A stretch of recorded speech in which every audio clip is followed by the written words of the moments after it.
मित्रांनो, मांडूळ जातीचा साप आहे. आपण आपल्या ग्रामीण भाषेत याला मालन म्हणतो.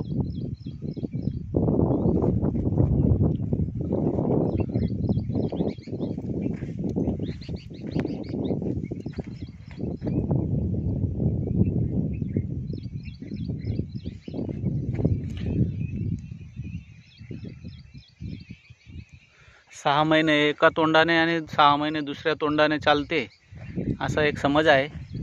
परंतु तोंडाचा भाग पुढे दिसतोय आणि हा जो शेपटीचा भाग आहे हा मागे दिसतोय. तिकडे पण तोंडसारखाच आकार आहे, तोंडासारखा आकार वाटतोय. डोळ्यांचा पण भाग दिसतोय. शक्यतोवर हा भाग पण तोंडाचाच असावा असा एक अंदाज आहे.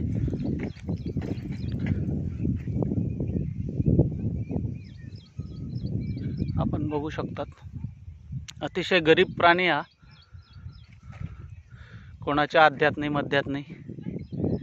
दुसऱ्या प्रकारचा साप राहिला असता कदाचित त्याचा स्पीड पण एवढा कमी राहिला नसता.